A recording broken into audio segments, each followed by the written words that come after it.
Hello, everyone. Hi. I'm just doing a quick chat. If you can't hear me, let me know. My computer's working very slowly today. Let's see. I have a feeling it's because everybody is on line. Schools are being taught right now. My husband taught his first class today. I was very proud of him. And I just want to quickly talk a little bit about three things. I want to quickly talk about what happened at the RNC last night and what does that mean for our election. Let me see, I have a comment already. Hi, Maya. Hi, Carol. Hopefully I sound okay. So if you can't hear me, let me know. I just got out of the shower because I worked out too. So if my hair seems flat, that's why. I want to talk about the RNC a little bit, what happened last night. What do I think it means for this election and what I think it's going to mean overall. Like, it's a lot to unpack, and I've only got until 4 o'clock to do this today. I also want to talk a little bit about the U.S. Post Office and early voting, and I also want to talk a little bit about the media. For those of you who follow me on Twitter, it's weird. My social media life is a little bit siloed in the sense that, like, Twitter, I'm talking to media. Oh, thank you very much. I appreciate that. Thank you. On Twitter, I'm talking to the media directly. You see me interacting with members of legacy media. On Facebook, I usually give some updates about the election. I share articles, and then Instagram. I'm not even live on Instagram right now, and I would like to change that. But so for right now, if you follow me on Twitter and if you're watching this on Facebook, you may not be getting the same information from me. So my live streams are trying to put all that together to have these discussions. So the first thing I wanted to talk about is the U.S. Post Office, because I know that it's stressing people out. You saw that there was a hearing this week. You saw that DeJoy was in front of congressional members. And you saw DeJoy lying. He was lying a lot. I want to show you this a little bit. You can see this right here. This is some of the sorting machines that have been dismantled, completely dismantled. My frustration with this is that it's very clear that he has not only removed these sorting machines, but they took out the barcode readers. And you should follow this reporter on the story, Jeff Bennett, who's doing an extraordinary job on covering it.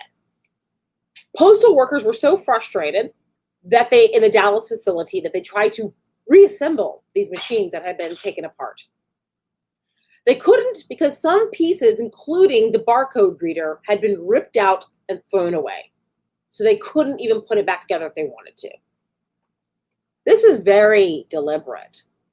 And it's very tough because we're in an environment with Republicans who have created, over the past 30 years, a very hyper-partisan climate. I'm not saying that Democrats don't participate in creating the hyper-partisan climate. I'm saying that Republicans, conservatives, and if you read my thread on Twitter today, there is a long history in why they are doing that. It serves their purpose. It serves their profit. It's very clear from DeJoy's testimony that he does not care that he is lying. I forgot which congressional member it was, but they called DeJoy out saying, is your game plan to be excused, to be pardoned by Trump? To which there was a bunch of gasps. Oh, I can't believe he would say that. Well, this is clearly what he's doing.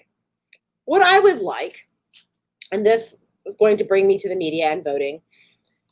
I want the media to recognize this. It's not a partisan thing. The post office should not be viewed as a partisan thing in itself. We all use the post office. Republicans do, independents do, people who don't have a party preference. use the post office. The media should view it through that lens. This is a nonpartisan issue. People who are not getting their mail.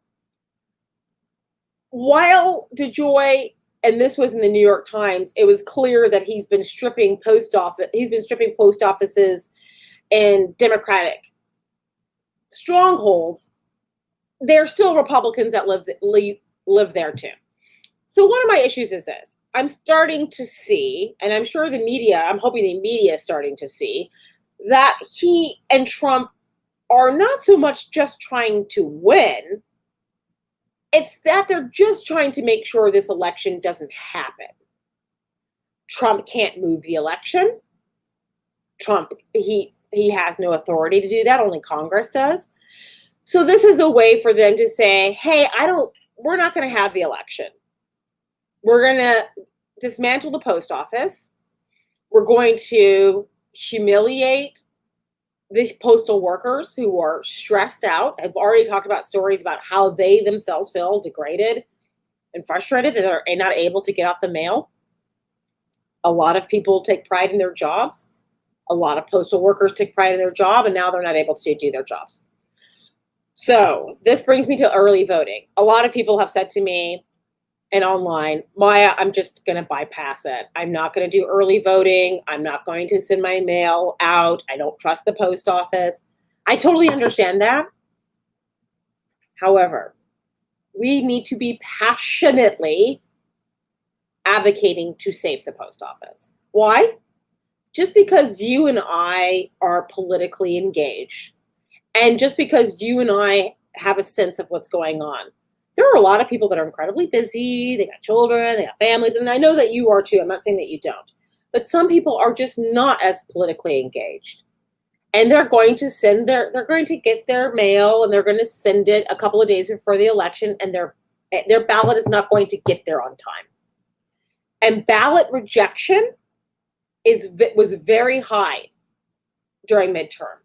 I think it was very high during the primaries as well. So why would your ballot get rejected? We know that there's a signature mismatch.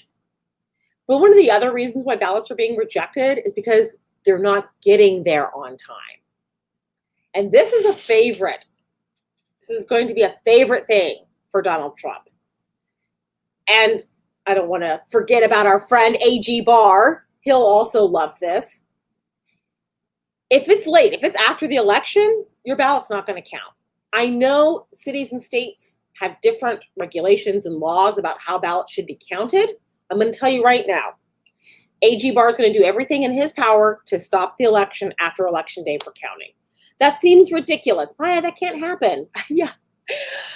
And in the old rules, maybe. So your ballot has to be there physically in the building before Election Day. I'm telling you, you have to make sure that happens. The problem with the ballot sorters being taken off the machines, as I showed you down here, one of the problems with that is because I have been advocating that some of you track your ballots. A lot of the times they're tracked through those machines. Okay, so you're going to have to track them in a different way. You're going to have to track them by calling your Board of Elections. Sorry, I'm touching my nose. I have allergies. You're going to have to track them through your Board of Elections. Yes, and Ruben says Mitch McConnell. Yes, Mitch McConnell, all of them, all the Republicans, except for, I think the only one that actually kind of cares right now is Mitt Romney, but that's it. So I'm telling you again right now, if you want to use the post office to mail your ballot, you can still do it, right? But you have to apply for your ballot now. Apply for it, get it sent to you, send it back out. You're going to have to call your Board of Elections and see if they got it. And I put on the Dame website, you can go and see, some of your states will tell you right away if your ballot has been counted. A lot of them don't process it necessarily, but I'm sorry, not process. They're going to tell you right away if it was accepted. So if it was accepted, it's going to be counted. Do you see what I'm saying? The signature looks good. Okay, great. This goes in. So what I'm saying is you can still trust the mail right now to get your ballot and to send it out. If you start waiting until mid-October, no, you need to vote in person. Sorry. Okay? So that's my little spiel a little bit about early voting. Feel free to ask me some questions about it. I want to talk a little bit about the media, and then I'm going to talk about RNC.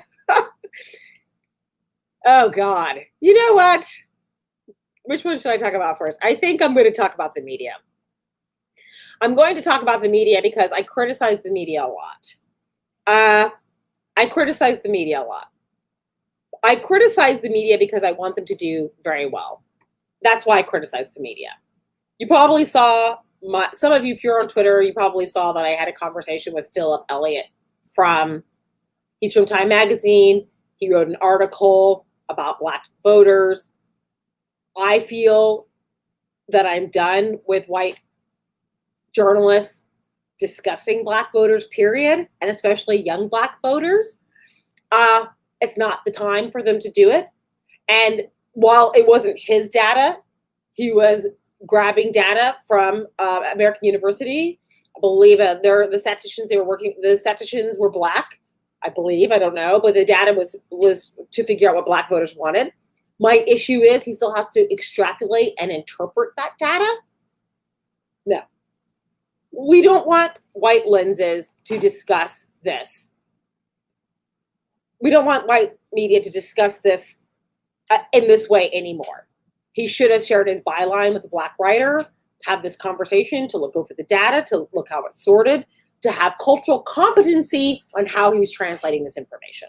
So you saw that. To me, it was a low light that he decided to do it. It was a highlight that he engaged in me in a respectful way, although he still wasn't culturally competent. He called my work passionate, which, if you don't know, that is incredibly condescending. It's gendered. It can also be a little racial in the sense that I just have so much fire in me. I don't have expertise, right? He dismissed my expertise and called it passion. That was wrong. He realized it was wrong. I said this to him. He goes, well, how should I have complimented you? I said, thank you, Maya. I hear you. I will make sure to urge Time to work with more Black reporters and more Black sources. So you can read the rest of the tweet. That's what I said to him. So there were some good highlights this week. And I just want to give a shout out right now because I don't want people to think that I only criticize the media. I do criticize the media a lot because I want them to do well. I thought this was fantastic. This was by Hallie Jackson. Melania Trump's chief of staff said, they were talking about racism, and Melania's chief of staff was like, well, you could interpret that as racist or whatever. Hallie Jackson was like, no, we're not interpreting it that. It is racist. I love that. And I want the media to be more forthright when discussing issues, especially since the Donald Trump administration is using racism to further their message. That's what I want people to understand. Media, dear media. I'm so happy that I'm followed by media on the 19th, by the 19th.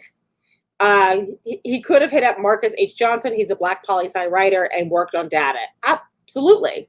No, it is really simple. This is what we're saying. It's very simple. There are extremely wonderfully qualified Black people everywhere. Here. You just have to reach out to them. And Time Magazine and the 19th and all of these, from legacy media to new media, right? The 19th is new media. And the Black woman lead said he worked on that specific data. Yeah. This is the thing. This is the problem. Periodicals like Time Magazine open a door and say, hey, who can we get to work on that story? Phil, come on over. That's as much effort as they put into finding somebody. And that is really frustrating. I just did a workshop this weekend with the Women's Media Center. I was chosen to be one of the progressive voices of the future. That was very nice. One of the things why they're doing that is because they're trying to put more Black and brown and BIPOC women into the media. use us as sources, use us as experts, and call us that, not dismiss our work as just passion. Okay? So that's good. I want to end my talk today with the RNC. I'm sure all of you saw this image last night, right? This is the image we were left with last night. Guilfoy's screaming. It was kind of like the kind of "can you dig it" moment. It was, except not cool, because that would have been cool if it was a "can you dig it" from the Warriors movie, but it was not that. It was just a really frightening white supremacist rally. Yes, they had Tim Scott and Senator Tim Scott, and yes, they had Herschel Walker. They were trying to show some aspect of diversity, but God, it's so frustrating to me because it's clearly tokenized, right? I'm not saying Tim Scott's not smart enough to realize Tim Scott has his own agency. Tim Scott knows what he's doing. Tim Scott is purposely there, okay? He's not naive. I don't want people to ever dismiss somebody who's like a Black person in the Republican Party as being naive. They know what they're doing. Yeah, and they got 3 more days of this. Yes, we have 3 more days of the Republican of the RNC. On Twitter I summarized each speech. It was very simple. They were going with the same narratives that they've been going with for over 30 years now. It was the combination of the Southern strategy. Black people are coming to get you. They're coming to the suburbs. I'm like, Black people live in the suburbs. I don't even know what you're talking about. Black suburban housewives, you got to worry. They're Black suburban housewives. I don't know what you're talking. I mean, it's so disgusting. I get it. They're trying to target white women because they know that white women have been leaving them. That is at the higher thresholds that I'd like to see, but they are leaving them. So last night they were using this. They're trying to make the narrative stick. And I want you to know, it's easy for all of us to laugh at the narratives that they're using. Leftists, anarchists, all of these revolutionaries are going to burn all our cities down. All of us can laugh and say, oh, haha, that's ridiculous. We're just fighting for racial justice and equality. And it doesn't matter. It works for their base. It does. If you saw that report today with Chris Jansing, which was flawed, you should not have 3 conservative white women sitting there with 1 Democratic Black woman who is left by herself to deal with all the racism from these 3 white women. But you'll see that these 3 white women were repeating the talking points of Republicans like that. They said, Kamala's not really Black. She's Jamaican. Right? They're not really even thinking the thought through. They're just repeating what it was said at the RNC. So the RNC is accomplishing what they want to do. What they want to do is, you're all going to die if you elect Joe Biden. These radical liberals just want to come into your cities and destroy them. It's a very hateful, angry, grotesque message. And by the way, psychologists have found that is effective. I posted a thread about that. I posted a thread on Twitter about one of the reasons why you use fear towards your base. And they have found that conservative brains light up when fear is introduced. They're engaged that way.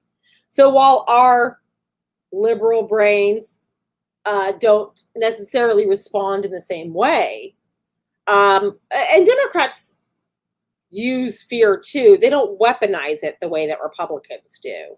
Republicans are weaponizing it to get their base motivated and to come out to the polls, and they're successful at that. Democrats are kind of just saying, well, here's the evidence of what's happened with the Trump, right? With the Trump administration. To me, it's not the same type of fear-based thing. It's just evidence-based, evidentiary-based, as lawyers would say. Okay? We have seen a trans military ban happen. We've seen trans members lose their jobs because of the bigotry of the Republican Party. We have seen families at the border who are looking for asylum, who are looking for better lives, some of which who are escaping the fact that global warming is destroying where they live. And that's one of the reasons why they're fleeing. They're also fleeing violence that the state has inflicted on them, and they're coming here for asylum, which, by the way, that's a legal thing to do. And this administration has literally put them in cages, separated their children. This is horrifying stuff. And we're seeing state violence with our police. We saw that 2 Black men were shot in their backs in the last 48 hours. One is fighting for his life. I believe he came out of surgery, but he is paralyzed from the waist down. And the other man is dead. And so these are very real issues. And the Republicans right now, their entire convention is predicated on the fact that they are trying to gaslight us out of that reality. Yeah. And that's really painful and it's frustrating. But what I want from you all and what I want from the media is to recognize that this is what the Republicans are doing. They are gaslighting us. They're trying to make us believe that we're just being snowflakes, that we're not tough enough to handle all this. And why are they doing that? Why are they doing that? For profit, for money, to hold on to power. That is it. It sounds so boring like that. You're just doing this for money and to hold on to power? That's right. And I will say, and I have to wrap this up because I have a meeting at 4.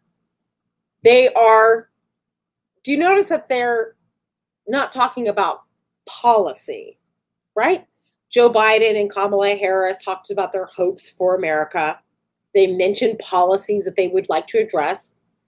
Even the first day that Kamala Harris accepted, her nomination as vice president, she said, I want to make sure that the Voting Rights Act is reintroduced as the John Lewis Act. I mean, my God, I wanted to cry when she said that. So we are talking about the fact that the Democrats are talking about policies and solutions. But why are Republicans so against that? Listen, Republican base themselves